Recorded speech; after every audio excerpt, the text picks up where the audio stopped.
विधायक जी जो है उन्होंने कुछ कहा है, क्या मामला है, क्या विषय है, थोड़ा आप भी बताइएगा। 2 अक्टूबर को दशहरा है साहब, और हर साल दशहरे पे पूजन होता है और ज़िले के सब लोग आते हैं। तो मैं तो गांव-गांव जाके लोगों को अपने पुराने जो हमारे संबंध हैं, मेरे पिता मेरे दादा विधायक रहे, तो अपने सभी बुज़ुर्गों को और साथियों को निमंत्रण देने जा रहा, गांव-गांव घूम रहा हूँ। हर साल ही घूमता हूँ उस समय। तो मैं देख नहीं पाया सर, आपको बताना पड़ेगा क्या कहा उन्होंने क्या नहीं कहा। आपने 65 करोड़ वो वाला जो बजट था उसको लेकर कुछ सवाल उठाए थे। उनका ये मानना है, वो जो कह रहे हैं आज जो प्रेस कॉन्फ्रेंस की है, कि आप टारगेट कर रहे हैं उन्हीं को, कहीं ना कहीं उस चीज़ को जुलाई 2023 में माननीय विधायिका सुची चौधरी जी का फेसबुक देखिए, उसमें उन्होंने स्वयं लिखा है कि उन्होंने मुख्यमंत्री जी को महाराज जी कहा है कि महाराज जी के द्वारा ये पैसा भेजा गया है। और उसमें उन्होंने जो पहला पॉइंट है उनकी फेसबुक में वो है कि रावली का जो बांध है, एफ्लक्स बांध जो है बैराज का, उसका रख रखाव के लिए पैसा आया है। जैसे आप जानते हैं वो बांध बिल्कुल कटने वाला था, भगवान की कृपा से ही बचे हैं।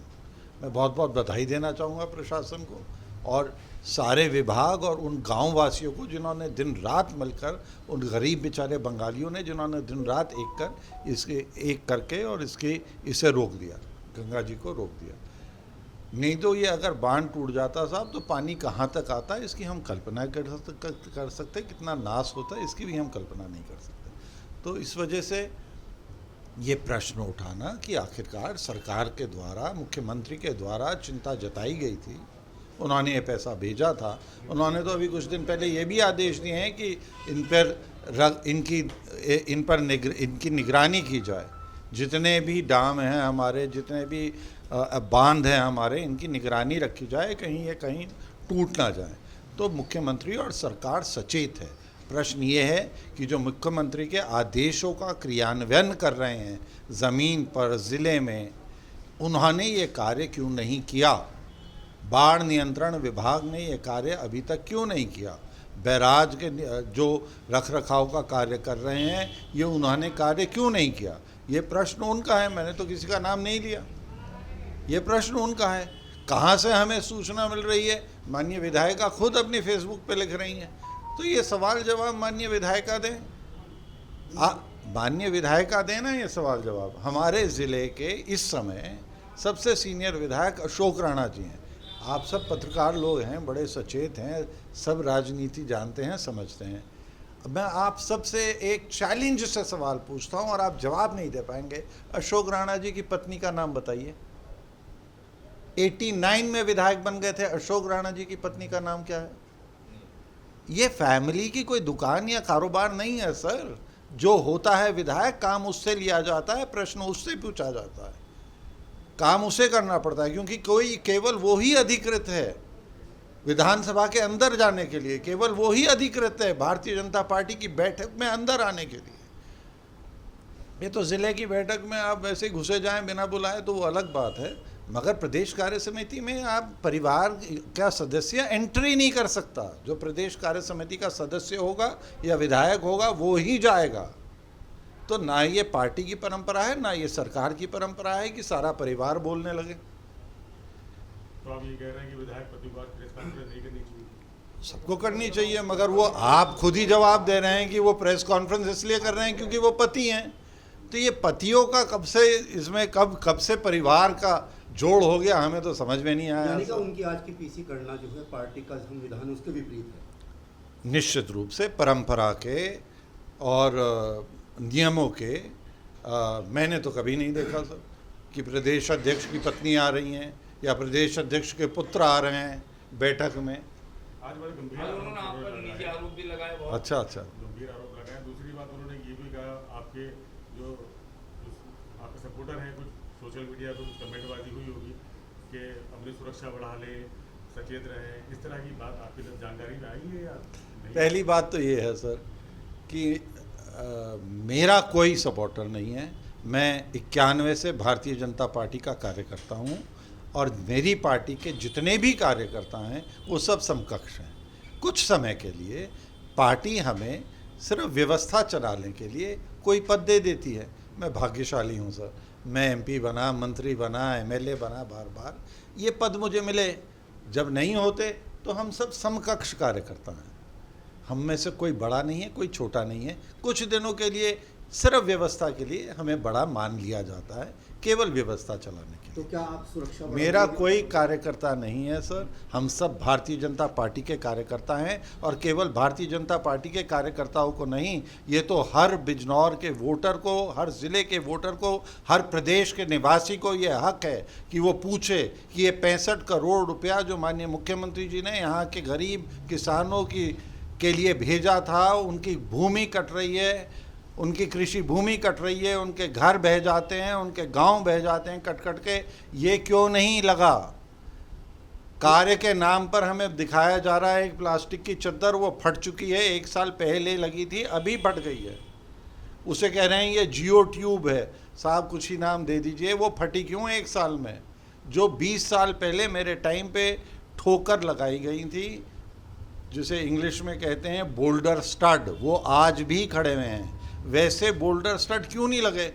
1 करोड़ रुपए में भी अगर एक स्टड लग जाता, 65 करोड़ से 65 स्टड अगर लग जाते तो इस जिले में कभी कटान ना होता। सिंचाई विभाग से आपने पूछा था इस बारे में? मैं तो प्रश्न पूछ रहा हूँ, जवाब मेरे ख्याल से आपकी बात बिल्कुल सही है कि जवाब तो सिंचाई विभाग को देना है। ये बेचारे बीच में ये क्यों उलझ गए? क्या बात है? कोई दाल में काला है क्या सर? आप ही बताएंगे। मैं क्यों बताऊं सर? मैं तो प्रश्न पूछ रहा हूं, मैं आपसे बिल्कुल सहमत हूं। उत्तर तो सिंचाई विभाग भी नहीं, सिंचाई विभाग के बाढ़ खंड द्वारा आना चाहिए था।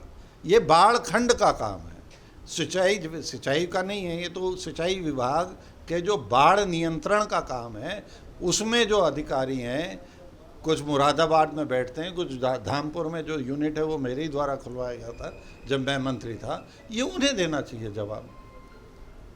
उसका क्रियान्वयन करना ना करना, उसकी डिटेल देना, ये उनका काम है। विधायक जी का ये कहना है, विधायिका जी का, कि ये 65 करोड़ तो इस तटबंध के लिए आया ही नहीं था, एमपी साहब को तो ये पता ही नहीं है। सही बात है, मगर उन्होंने ही अपनी फेसबुक में लिखा है। मैं आपको अभी भेज देता हूँ उनकी फेसबुक का लिखा हुआ, उनसे पूछिए या बताइए कि कृपया करके ऐसी सूचनाएं देके हम हमारे ज़िले की सीधी सी जनता को ऐसे भ्रमित ना करें।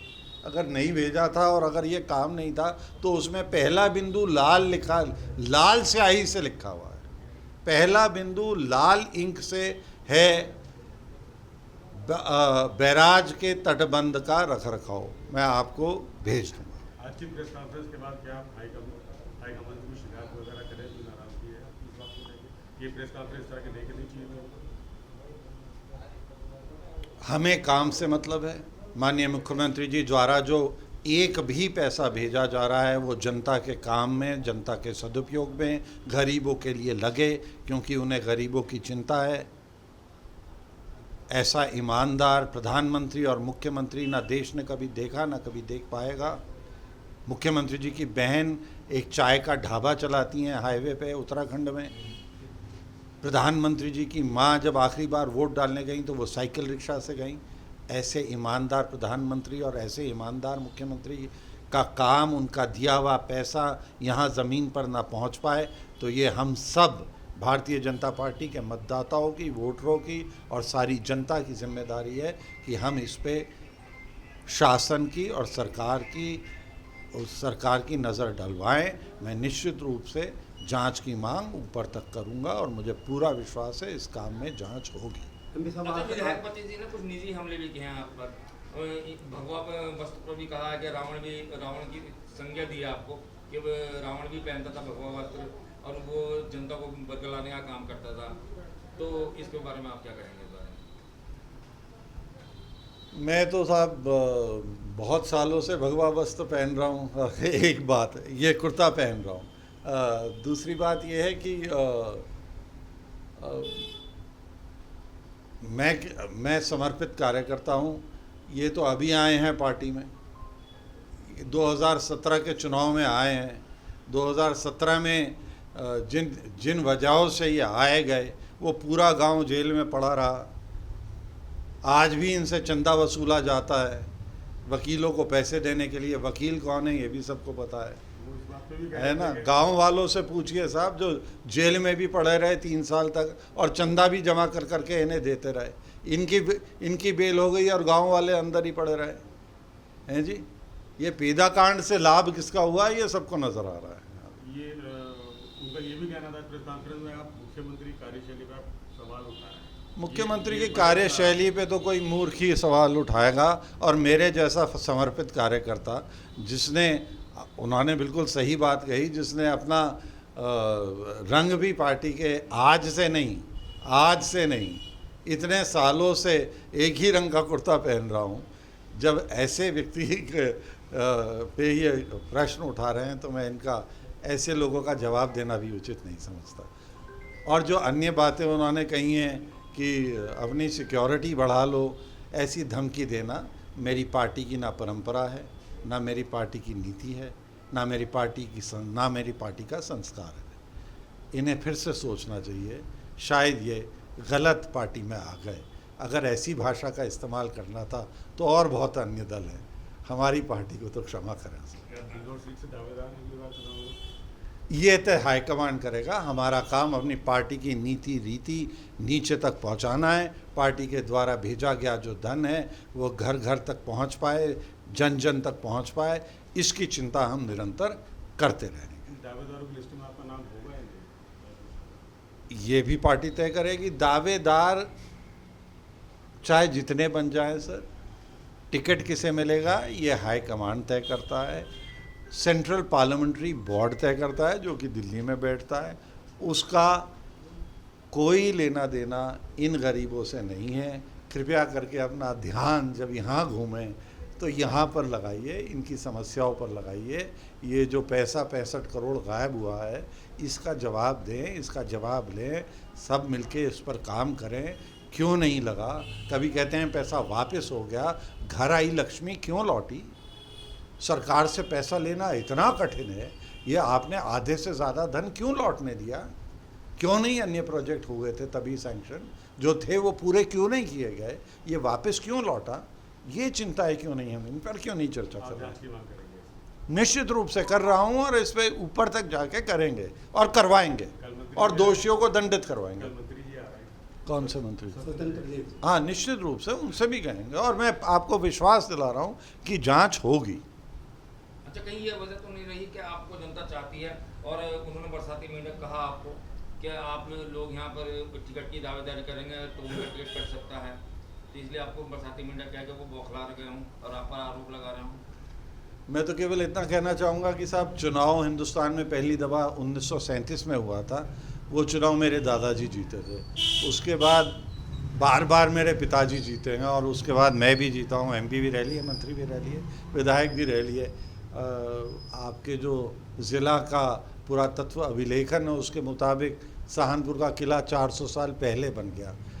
अगर ऐसे पुराने इस ज़िले के रहने वालों को भी बरसाती मेंढक कहा जा रहा है तो आपकी परिभाषाओं का बहुत बहुत धन्यवाद।